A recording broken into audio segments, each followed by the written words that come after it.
Morning and welcome to the third hour of the Situation Room today. We're live on KTN Home on SpiceFM. We're also live on YouTube and Facebook, SpiceFM KE. City. Yes. The proverb from Ethiopia. Yes. A leopard's eye is on the goat's eye is on the leaf. A leopard's eye is on the goat. The goat's eye is on the leaf. Yes. Anne Makori is the chairperson of the Independent Policing Oversight Authority. She's here with us in the studio. Good morning. Good morning, Eric. Welcome to Kenya's biggest conversation, to the hot seat of the Situation Room. Thank you very much, and thank you for inviting IPOA. We feel honored. Kabisa. Before we get into talking about IPOA, this proverb, what's your interpretation of it when you hear it? It's from the people of Ethiopia. A leopard's eye is on the goat. The goat's eye is on the leaf. My interpretation is that we focus on different things depending on what is important to one. The goat is looking at the leaf because it's the food, and the leopard is looking at the goat because it's the food. So they are both looking at their food. Everybody's focused on their food. Good interpretation. Now, the Independent Policing Oversight Authority is established through an Act of Parliament and was published in November 2011. The job is to provide for civilian oversight over the work of the police in Kenya. The mission for the IPOA is to conduct independent and impartial investigations, inspections, audits, and monitoring of the National Police Service to enhance professionalism and discipline of the service. I got that right? Yes, you did. What else do you do? We actually exist to hold the police to account in the performance of their constitutional and statutory obligations on behalf of the Kenyan people. That's why we are a civilian oversight mechanism that was established to ensure that the Kenyan people are represented in that regard.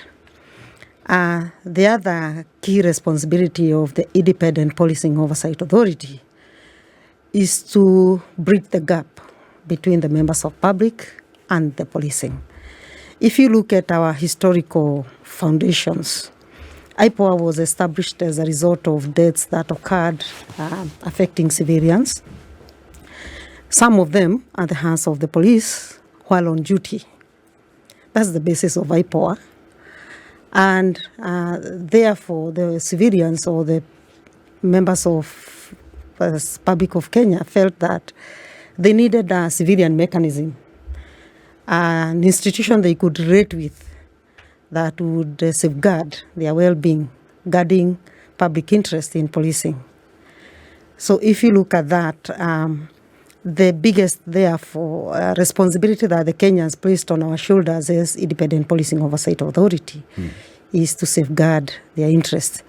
There has been loss of confidence on the policing due to many incidences of excesses. And on one side, as we guard the public interest in policing, we also need to bridge that gap and rebuild public trust and confidence in policing, because internal security is critical to our well-being. How do you relate between IPOA and the police service itself through the Police Service Commission? IPOA is an oversight body. We oversight the work of the police. The National Police Service Commission takes care of the what you would call human resources, recruitment, discipline, those internal mechanisms, transfers, basically human resource capacity building. While IPOA, we oversight to ensure that the police work within the law, they comply within the law, and should there be excesses, then they are investigated. More particularly when you talk of deaths, serious injuries, and other atrocities arising out of police action, police, Kenyans felt police cannot be trusted to investigate themselves because of what we all know, the Blue Code of Silence. Yeah. So because of that, IPOA was established to be that mechanism that then investigates independently, impartially, and supports the police in their endeavor to professionalize in compliance with Article 244 of the Constitution. So why do they need the Internal Affairs Unit? Internal Affairs Unit is an internal disciplinary mechanism. You'll find that in IPOA, we receive complaints from both the police and the civilians. We can also act on our own motion. Now, some of the complaints we receive from the civilians, we take them through an assessment process so that we know what kind of intervention to give to every complaint. You find that some complaints are easier and better resolved through an internal intervention.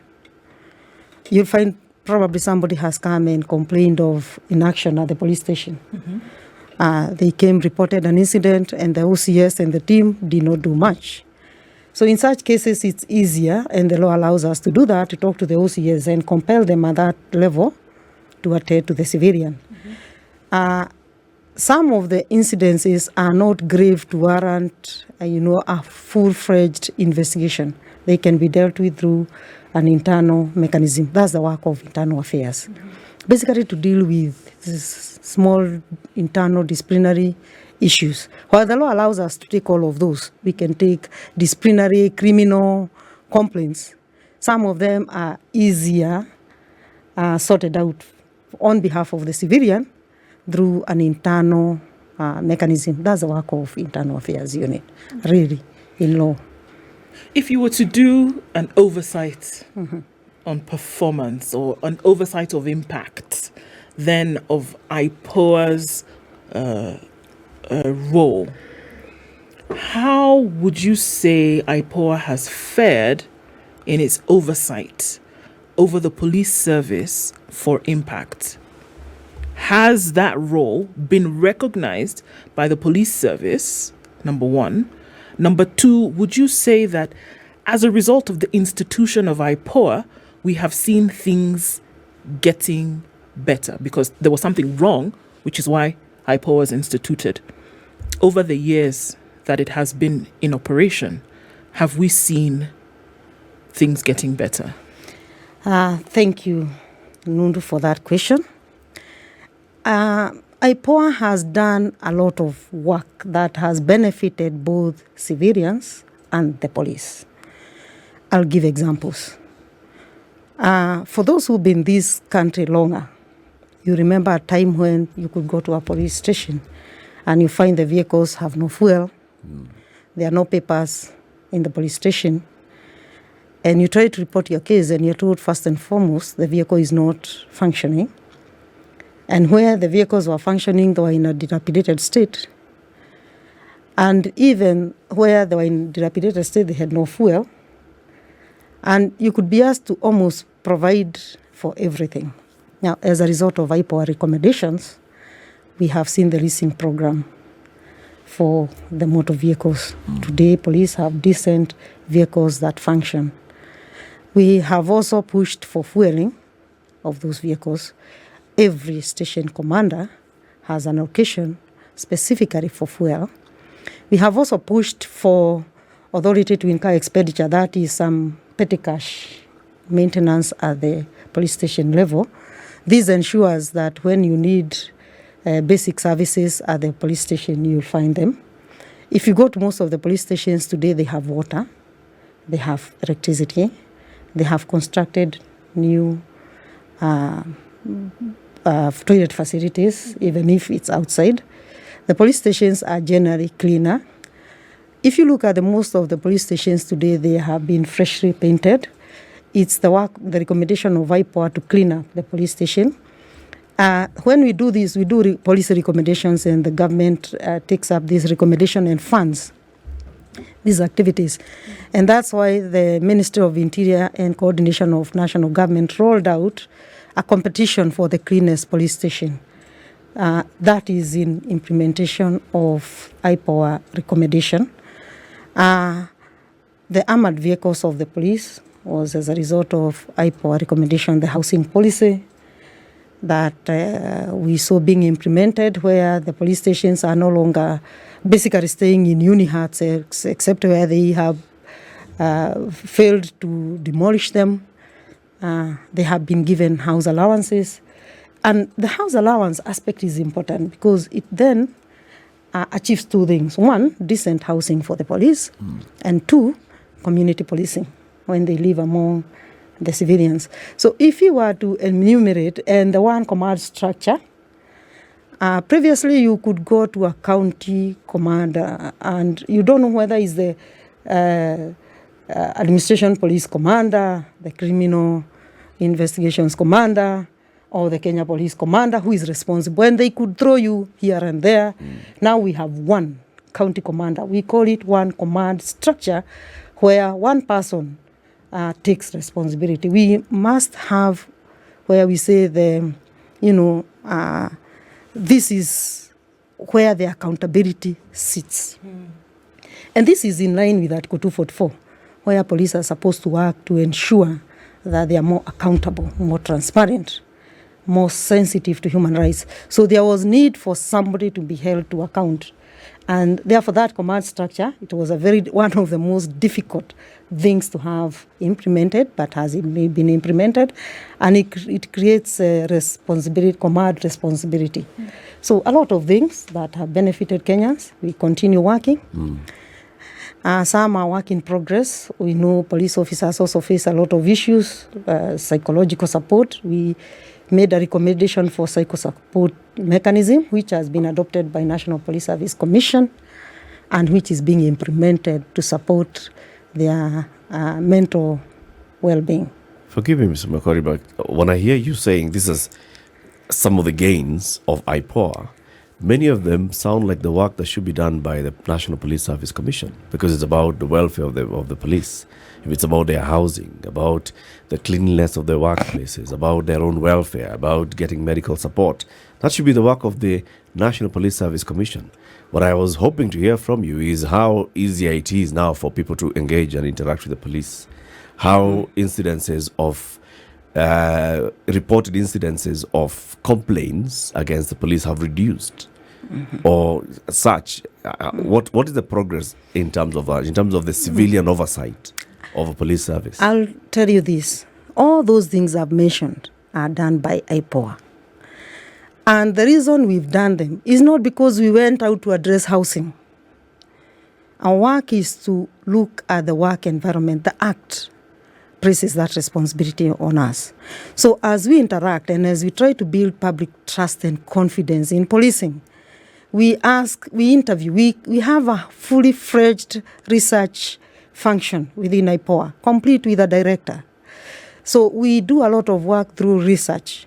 And therefore we go out to find, why do we have shootings? Why do we have excesses? Why do we have anger within the service? And this anger then is reflected on the civilians.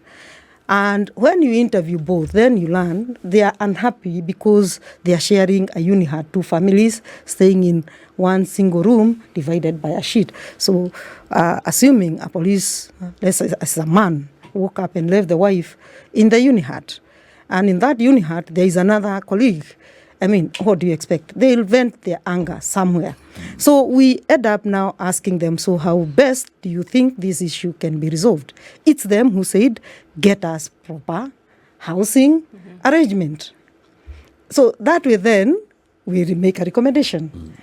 And then the outcome is you have a happier police officer who is going out there and who is likely to listen to you as a civilian when you talk to them. All those things that I've mentioned, like authority to incur expenditure, is the members of the public who come and complain. I can't get service. Every time I go, I must get the paper, get a pen, get this. So we go to the police and ask them, why are you not able to provide this?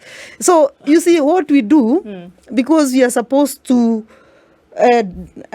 ensure service delivery to citizens is enhanced. So we end up doing a lot of other things as we try to resolve the issues between the civilians and the police. And the net benefactor, therefore, is the civilian. So whether it is the authority or the commission who is doing this, are we saying, and maybe you can give us those pointers, are we saying that there is a direct link between the needs that the police service have and then the ability for them to expend their duties in a manner that is still respectful of the citizenry? Is there a direct link between the two? There is a And can you show us how we've seen examples of that play out? Like if you see somebody move from a uni hut, as you've said, to accommodation that of course befits them and allows them to live in a humane manner, we can see then that as they expend their duties, whether they're on the beat or whether they are investigating something, that because they're at peace, they will do a better job as the service. Can we see that? Yes, to answer you, yes, there is a direct link between their well-being and service delivery, a very direct link. You'll notice that today if you go to a police station, they will not complain when you need them to get to a scene of crime, for example. They'll jump into the car and move. And they are very proud of their vehicles. And therefore, when the police are able to respond immediately, then that's service delivery to Kenyans. The other day, I was listening to the report by Commission on National Integration and Cohesion Commission, the chairman, said before we went for elections, the confidence in police was at 68%. Now, after elections and how the whole election went, and we monitored thoroughly, I'm sure you're aware of that, we were everywhere, the confidence levels have moved to 80%. In terms of people trusting that the police can secure them in a democratic exercise. So that's how directly linked addressing the issues of police are to service delivery.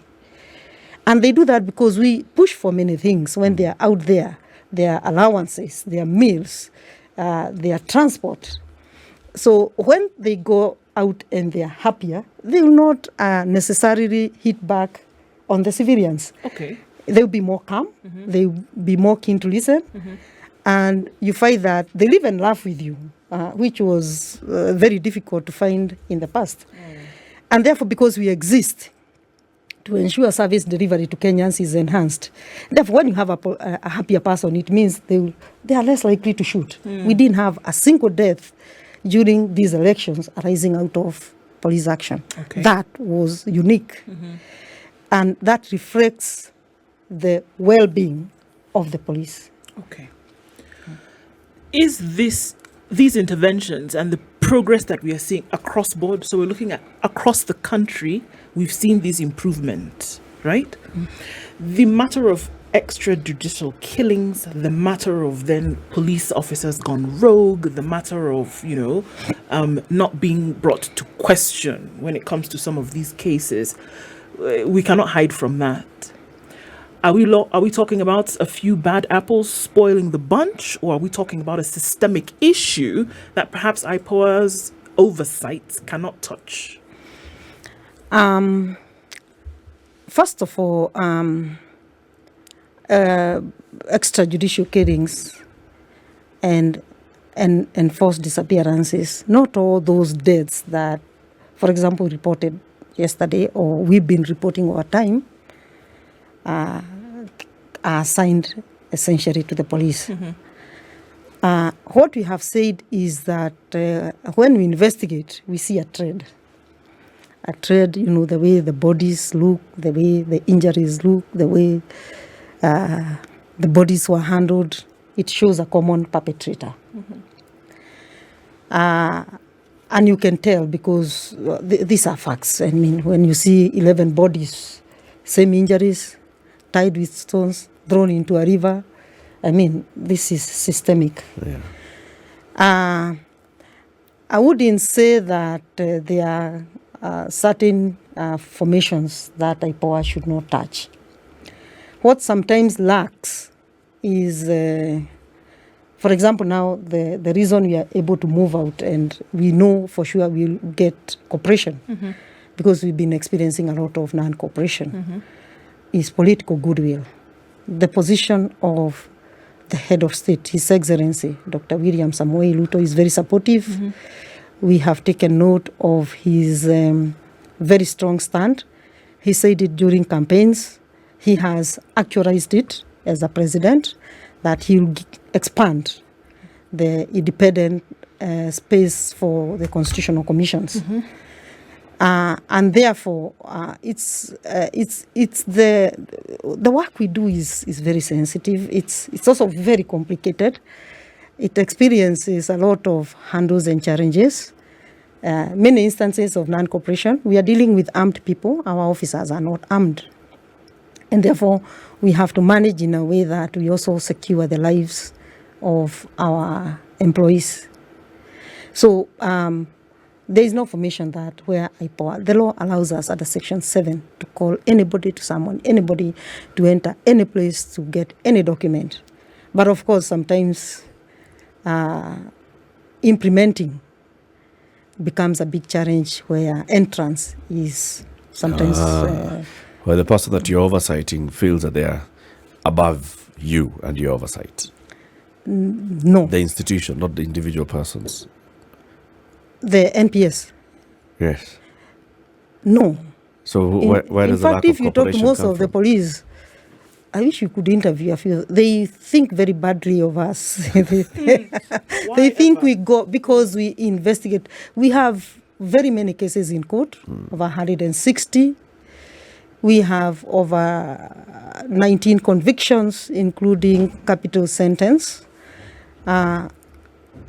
It's a very dicey situation where we have to balance building public trust and confidence, taking action where the law has been disregarded, and recommendation for prosecutions and pushing through to ensure that prosecution is successful and justice is experienced by the affected citizens. So they think we are out to catch them doing wrong. Okay. Let's continue that conversation after the break. It's 8:30. Anne Makori is the chairperson of the Independent Policing Oversight Authority. She's here because we want to talk about extrajudicial killings and forced disappearances in Kenya. What's happening, what's IPOA been doing, what's IPOA planning to do as these conversations keep unfolding. This is the Situation Room, the only way to start your day. Conversation continues on SpiceFM on KTN Home. Anne Makori, the chairperson of the Independent Policing Oversight Authority. She's here with us. IPOA is the Civilian Oversight Authority for the police service, ensuring that the police do what they're supposed to do as per the law. And IPOA, according to the law, they are given the mandate to institute investigations and action at any point into any police officer, any police formation at any point. Madam Makori, allow me to twist the knife just a little bit. It's not going to be painful. But we have talked about, you release reports on extrajudicial killings, on enforced disappearances. Others also do the same, other civil society organizations. Families come out addressing the media, crying, their loved one has gone missing. Bodies start appearing on a river Yala. You've talked about the deputy president then, who's now the president, addressing the public and complaining about police excesses and him being cheered by the crowds wherever he went because people related with what he was saying. The Law Society of Kenya yesterday met with the president where they presented him a petition to institute a commission of inquiry into extrajudicial killings. All these things, Madam Makori, doesn't not indict IPOA and show that IPOA really has not done what it was supposed to do, now that we are even getting to a point where we are petitioning the president to form a commission of inquiry into extrajudicial killings, work that you should have been doing. Thank you very much, Eric. The issue of commission of inquiry originally came from IPOA. When we looked at the number of bodies, the nature of injuries, the post-mortem reports, we were the first institution to talk about a public inquiry. And the law allows us to do that, so we were basing it on Section 24 of our Act. And we sought to engage with other stakeholders so that we can bring this to life. So basically what other institutions are riding on is something that originally came from IPOA. And statutorily, IPOA is the only mandated institution to oversight the work of the police. We've been working very closely with other stakeholders, civil society organizations, because Article 244 requires that the police respect human rights and fundamental freedoms. The space of human rights has many players. We have the Kenya National Commission on Human Rights, and you have all the civil society organizations that work within that space. We have very critical partners like IJM. We work closely with IMLU. And this is because this space is wide, is broad, it affects very many Kenyans. IPOA is a small institution as yet. We are only 250 employees, oversighting over 120,000 workforce of the police spread throughout the country. We are in 8 regions. We've been trying to get to the counties so that we can get closer to the people. Obviously, there are all the considerations, the budgetary considerations that we need, and the restrictions around what the government can do at any given time. So that's why it's necessary to work with the stakeholders. But ideally, IPOA was the first entity to talk about a public inquiry into the bodies in Yala. What does that signify? Why do we need a public inquiry when you have a constant sitting IPOA? Does it show that there is a sudden running off the rails by the National Police, that suddenly we have issues that have just gone out of hand and IPOA is not able even to keep track of them? Or does it show that IPOA was maybe underfunded, undersupported to be able to catch up with this? Underfunding is one thing. But the reason a public inquiry is important is even today, as all these institutions are speaking, nobody has assigned those deaths to a police officer. Otherwise, they would be arraigned in court. So the difficulties arising out of inability to say this was committed by a police officer, we can tell the threads look similar. The question is, so who are these? A public inquiry would help us identify that. Even today as we speak, nobody has taken any police officer to court over deaths in River Yara. And that's the same challenge IPOA is facing. We know they are deaths, we can tell the threads, but we are not able to pinpoint as of now because we need to do more work to establish whether it was actually done by the police. So it's not been assigned specifically to an officer because criminality is individual culpability. We can't say the entire of NPS is criminal. There are individuals in there. You need to identify them. Say who committed this murder and arraign them in court. Because you cannot take the whole of NPS to court and say the whole of NPS committed murder. And that's the challenge. That's what public inquiry would help us identify. Is it the police? If it's the police, is it a special formation? If it's the special formation, then we narrow down to the specific individuals or formation that may have been involved. Let me ask you this question, madam. Yes, Mr. Muga. You said you have a research unit. Yes, we do. Okay. We have a police force, I'm using the word force, that started off as a force, has metamorphosized into a service. Yes. In your research, have you distinctly pinpointed and documented the process of changes that the training and then the expectation from this particular service has been over the years? Training from the very beginning, which was distinctly and deliberately purposed, trained to do this. For instance, make sure that Africans don't raise their heads and they don't play around with the colonial government. How much of that has changed in terms of the police service now understanding their roles? One, in terms of what is expected of them by law and what the practice actually is and how that differs from what is in the law, and whether, as we say, the conversation is that they're the perpetrators.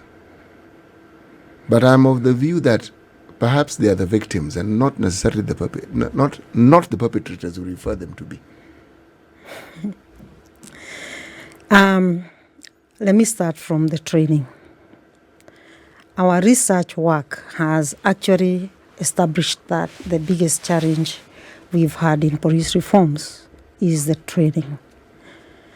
We changed the laws, but we did not change the training. So as a result of that, we've made recommendations and they've been adopted to change the curriculum. And the current commandant, the incoming IG, Engineer Japheth Kome, who has been the commandant at Kiganjo, has implemented the new curriculum. And what he has done is he has retrained a lot of officers and invited a host of facilitators, which was unlike before. Previously, they were only trained by the police, the bosses. Right now, we have civil society groupings coming in. Personally, I've facilitated a lot of trainings. First, to all the commanders, when they still had the training in Roresho. I trained all the commanders. And I was not alone. There were several civilian facilitators, which was a new thing. I've personally gone to Kiganjo several times at the invitation of the commandant and trained the officers. And while there, I've met other facilitators as civilians. So that in itself has started changing. Our officers have trained a lot of officers at Bakassi campuses, and that is new. So adopting those approaches to capacity building and even retraining the existing, particularly at the level of promotion, is expected that gradually. Of course, a culture that is entrenched takes time. So it's a journey. It's a journey, but I'm happy to see that some steps, positive steps, are being taken towards that journey and towards that recommendation. In terms of they are probably not the perpetrators, but the victims. It's a likelihood. That's why we need to do investigations, and very thorough investigations, so that where there is need to exonerate, we exonerate. We've done that in the past. They've been accused of atrocities. We go in, investigate, and find that the officers acted within the law. Because the law, if you look at 6th Schedule, Rule 62, there is provision for use of force. There are circumstances under which police can use force and firearm. But we cannot lose sight of the cardinal responsibility of the service, protection of human rights, irrespective of whether it's the police officers who committed these atrocities. My position is, this is Kenya. If you're not the one, why didn't you protect Kenyans? You exist to protect lives of Kenyans. So how did these Kenyans die if you're on duty? You know, my discussion is on a broader level. There are those who would argue I'm actually talking about nature versus nurture. But if the ecosystem in which you are brought up is one which is oppressive by its very nature, what do you think the outcome is going to be? That is where the victim perspective comes in. Because you are looking at an outcome and you're judging the outcome, and you are not looking at all the other facilitating indicators that bring this outcome about. Because how do you expect to give someone the responsibilities that the police service have, and you don't adequately facilitate them in terms of the resources that enable them to live a normal life like everybody else whom they're supposed to protect? How do you expect these same people to conduct themselves in a manner that you expect, again, responsibility, and yet what you pay them, the remuneration, doesn't reflect the responsibility that you have given them? And then you go and arm them. What do you think is going to happen? I disagree with you on that one, Mr. Muga, I would like you to disagree with me. because if your remuneration is considered inadequate, that's not excuse for you to go out there and To fail abuse to your do office. your work. Abuse your office, yes. Oh, that's Abuse the your theory. office. That's the theory, madam. The reality? If they are acting under a command, as I guess you've tried to propose, I've said an ecosystem because it isn't Yeah, just one thing. It's an ecosystem the that law, exists. the law is very clear. Rule 51, subsection 2 of their own act, 6th schedule, Rule 52, subsection 51, subsection 2, protects them from obeying unlawful commands. How does that work out for? It works out. We have people who have been victimized. They've come to IPOA. We've taken up the matters. They've been reinstated. They've been promoted. Some of them, if I were to mention names here, are very senior officers. They had been interdicted. So it works for them. Why don't you use? Does it work for all of them? For all of them. If they come to IPOA, it works for all of them. You see, I do not know the details of how successful IPOA is. You are now informing me. But if I look at, anecdotally speaking, the outcome of what I see is the action of members of the police service, I would say that what you're saying represents a small minority. Because I cannot say that the circumstance and the ecosystem within which the police service exists is the most favorable, again, for the people who serve in it and for the tasks and responsibilities assigned to them. That is my position. So you're looking at their pay, I'm looking at what they're paying, their working conditions, their working conditions, the number of living hours that conditions, they the work, yes. the living conditions, Yes. and all those. Yes. And then you're saying that you've given this person I don't stop a gun. there. I don't stop there. Yeah. Before I give them the gun, Yeah. I'm talking about, when I say ecosystem, I'm looking at the reality of how they work, who they work with, how they work, what they're expected to do. They're facing criminals on a daily basis. And they're facing orders. They're facing everything that is adverse is brought at their doorstep. But City, where does the issue of discipline come in? Remember, we've talked to some generals here and they tell you, one of the things that happens to you when you get into that training school, the first thing is they strip the civilian from you and they instill a disciplined human being in you. And this is how you operate. This is you. If you're told go straight, you go straight. You do not think, oh, but you see the sun is rising and it looks beautiful. The military is like a lab experiment. They're in the Right. barracks.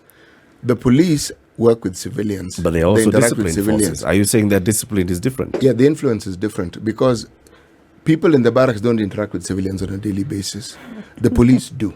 So they are amenable to the influences that's in civilian life. They are far more amenable to it because they are exposed to it on a daily basis.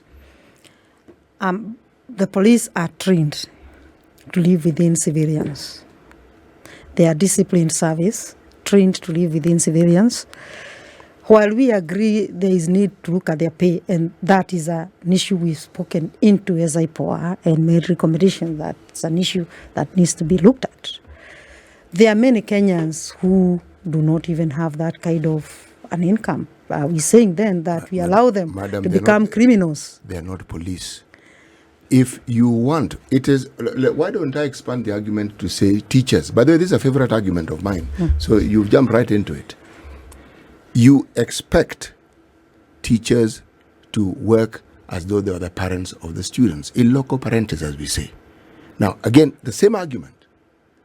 You look at professions where such responsibilities exist, and at the end of the day, the reward is not just the joy of having people learn, but if you are unable to live a decent life yourself, that job stops being a joy, it starts being a pain. That is really what I'm saying. Just reality check. It's a simple reality check. Somebody has to be happy with what they do, and they must feel it is worth it. And I'm saying that ecosystem doesn't produce that. That's really what I'm saying. I My position is still the same, that they have an obligation to secure lives. They have the obligation to ensure Kenyans are safe. If there are other grievances, there are channels of raising those grievances. I also agree there is a lot of work that we need to do as a country. As IPOA, one of the things we have endeavored to do is reach out, do more outreach, engage more with them, educate them more, hear what their issues are. Where we've been able to reach out, we've addressed to the best of our ability the concerns. So everybody has challenges in their work environment. I'm not sure everybody has everything they want in the work environment. It's work in progress. Something is happening. Their housing has been addressed. Their work environment, their offices are cleaner. Their tooling and equipments are better. The salary may not be what they want. I'm not sure any one of us gets what we think we are worth. It's work in progress. So I don't think that's an excuse. We should agree, yes, there is a work to be done, but work on it jointly, collaboratively, and cooperatively, and keep addressing these issues. That is not excuse for criminal activities. I still hold the view that they have an obligation to secure Kenyans. If you reach a point where you feel you can no longer protect Kenyans, you have an option. Those that you've interacted with, those that IPOA has interacted with over time, do they also feel the same way? Because I would say that there would be a dent in operations if those over whom you're going to oversight are in any kind of rebellion to IPOA's institution. The likelihood that they would say, okay, well, let's act better just because IPOA is there, unless they buy into the idea, then is very slim. Do you see that there is an acceptance in terms of attitude? Because I guess that's where it matters. There is increasingly change of attitude. One of the greatest opposers of IPOA is actually the incoming IG, Japhet Kome. He has since changed, and he's now one of the champions for IPOA. He has understood the role of IPOA. That's why he's inviting us and saying, now I know there is a place for IPOA to train, to capacity build, to engage, to reach out and explain the mandate of IPOA. There are good things that have come from the work of IPOA. We've converted a number of them. Actually, majority of them today are not as hostile. Today, if I encounter a police officer, when I was appointed, I encountered police officers, and they were very hostile. In fact, one of them had the new chair of IPOA, and they commanded me to park on the roadside today. Open the gates. No, to park on the roadside. But today they open the gate for you. Today they'll open the gate. Yeah, today they'll open the gate and see, we know you take us to court, but you're also fighting for our well-being. And we agree that within you, we cannot allow the bad apples within you to destroy the entire image of the service. 99.9% of the service is good. And therefore, we must protect that and build on that as we deal with the 0.1% of the rotten apples. And they understand that. And we have engaged and we have agreed we have a job to do. And this job is anchored on the Constitution. Kenyans spoke, said you must become professional. If you act in a manner that is unprofessional, be sure we'll have conversation. If you use excessive force, the law is very clear. Please note, we shall take action.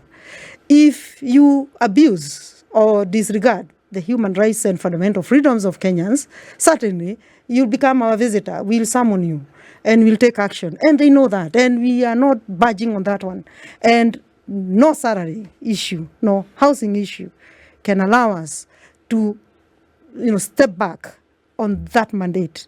That's why we exist. That's why you civilians put us in office, to ensure that we guard your interests in policing, so that we can increasingly have a safer, secure environment where the civilians respect the police and the police are able to do their work in a better environment, service, citizen-centric service.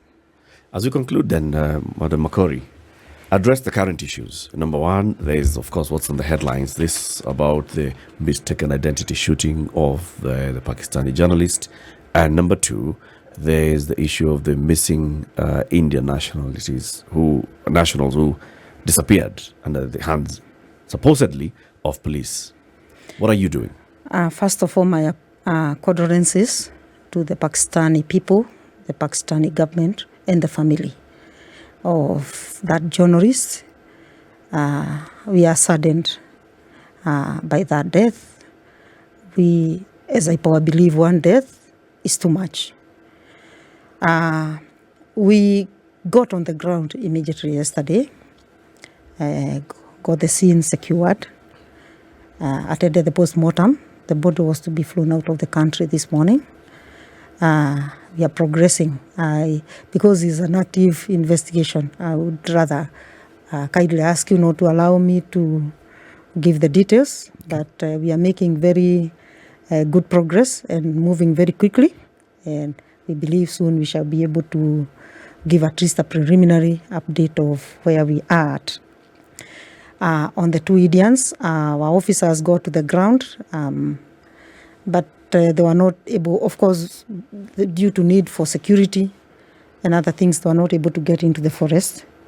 But even as internal affairs tries to take up that matter, the law allows us to audit and keep track of every investigation that is done by that unit.